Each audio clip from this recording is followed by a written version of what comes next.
Jangan macam-macam kalian dengan bangsa dan rakyat Indonesia. Jangan kalian pikir kaum nelayan adalah orang-orang bodoh, petani adalah orang-orang bodoh. Kalian dengan uang kalian, dengan anjing-anjing yang kalian kasih makan, terus kalian bisa seenak-enaknya kepada rakyat. Tidak, selama mata Bahar bin Smith masih terbuka untuk melihat ketidakadilan dan kezaliman kepada rakyat, maka selama itu akan saya lawan sampai titik darah penghabisan, saudara-saudara. Allahu Akbar. Allahu Akbar. Allahu Akbar. Oleh karenanya pemerintah wajib usut tuntas kasus pagar laut. Siapa yang menanam tuh pagar di situ, betul?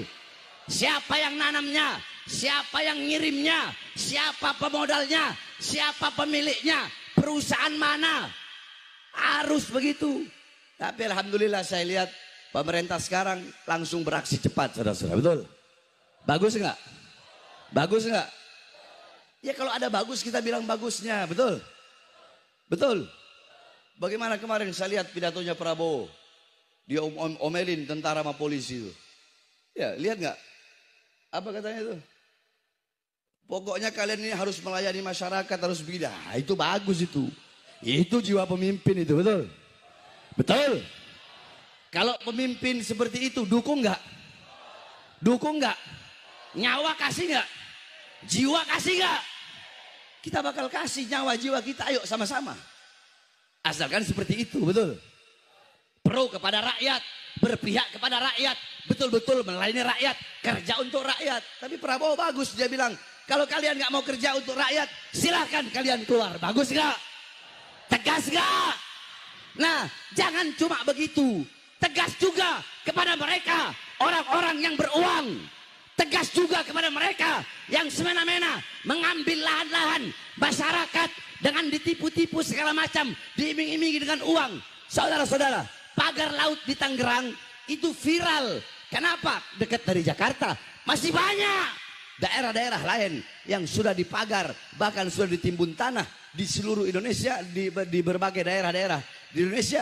Masih ada lagi yang seperti itu, saudara-saudara, yang ingin dikuasai oleh mereka. Maka jangan sampai ada lagi penjajahan-penjajahan gaya baru, betul? Mereka mau bikin di situ Pantai Indah Kapuk 2 katanya. Mau dibikin di di Tangerang gitu kan. Saya nggak tahu ada sangkutan atau enggak sama pagar laut, wallahu a'lam. Yang saya tahu mereka mau bikin PIK 2 di situ. Kalau mereka mau bikin PIK 2 di situ, berarti masyarakat digeser nggak? Kegeser nggak? Yang ada di PIK rata-rata orang kaya apa orang miskin yang tinggal? Orang kaya apa orang miskin? Orang kaya, mereka bikin rumah besar-besar, nanti mereka taruh mereka punya speedboat, nanti mereka ini punya laut. Udah kayak mereka yang punya laut, nanti mereka pergi ke sana, itu laut kayak punya mereka nanti. Akhirnya masyarakat asli pribumi akan tergeser dari tanah kelahirannya sendiri, saudara. Tapi yang saya heran, ada aja ustadz kiai yang masih belain. Ada ustadz kiai yang masih belain. Udah gitu yang paling banyak belain begal nasab. Yang ada di belakang ini begal nasab. Woi goblok, kalian suka ngomong pribumi-pribumi. Tapi kalian lihat dong, bukankah Tangerang masyarakat pribumi Indonesia? Kenapa kalian hianati rakyat? Ngomong pribumi tapi hianati rakyat, betul? Malah pro kepada PIK 2, betul? Malah pro keaguan. Gimana? Katanya Ustadz, Gus, Kiai, Habib, katanya belain umat, belain rakyat. Mana? Hah, orang-orang kayak begitu kumpul 1000 orang, saya makan sendiri, saudara. 1000 orang kayak mereka sini, saya sendiri, saya hadapi. Kayak mereka 1000, asal jangan keroyok ya, satu-satu. Paham? Jadi masyarakat sudah pintar, gak bisa dibohong-bohongi, betul? Betul? Makanya saya tanya, pemerintahan sekarang ini bagus nggak? Bagus nggak? Bagus nggak? Dukung nggak? Dukung nggak? Selama pemerintah Prabowo mengeluarkan kebijakan-kebijakan pro rakyat, memihak kepada rakyat, kami dukung 1000%, betul?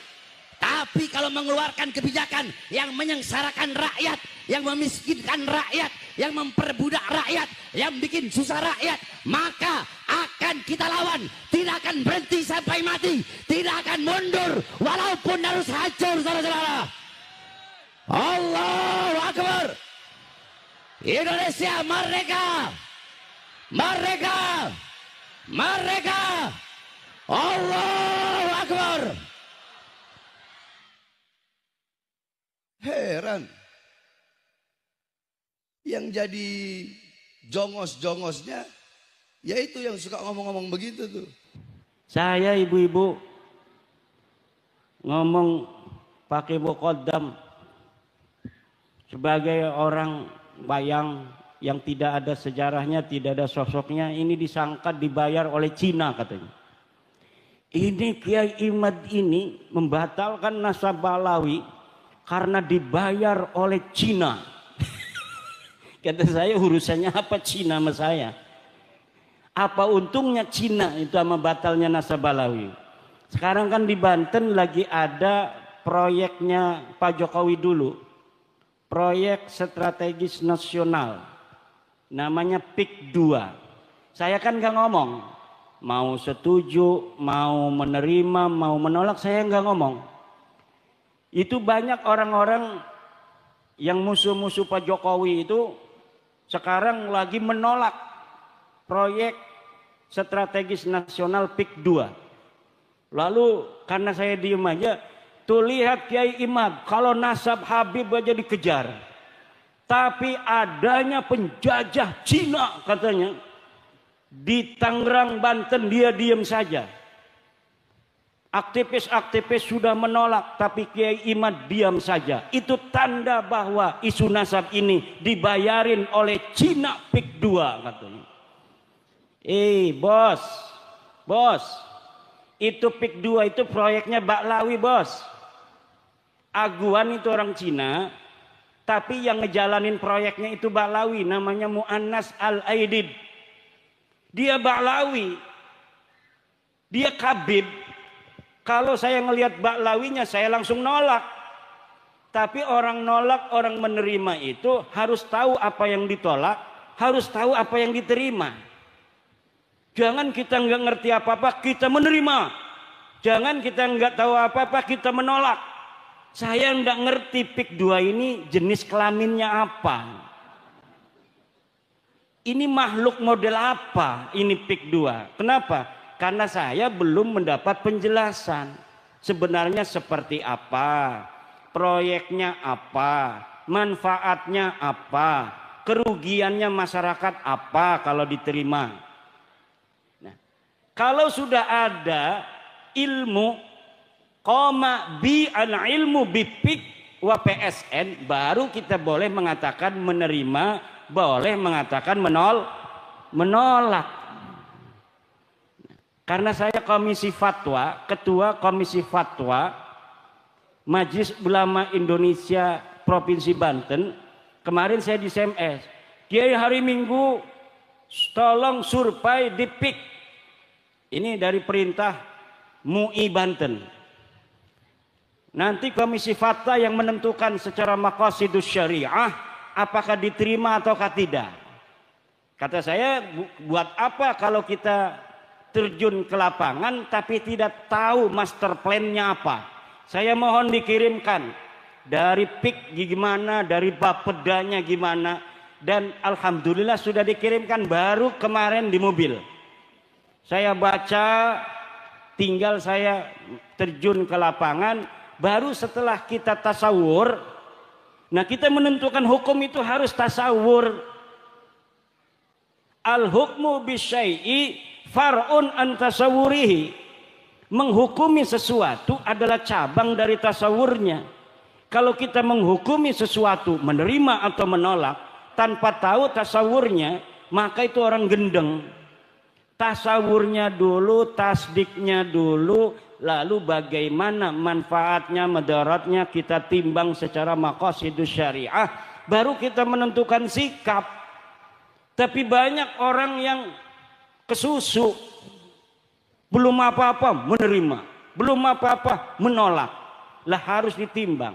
Setiap proyek yang dijalankan oleh negara pasti tujuannya kesejahteraan rakyat, Bu.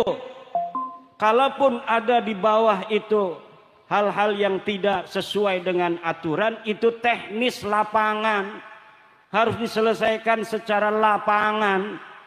Nah, kalau misalnya harus menunggu secara konvensional, itu Banten Utara yang sekarang mau dibangun itu kalau ngandalin Pemda kabupaten, itu mungkin 100 tahun lagi baru bisa dibangun.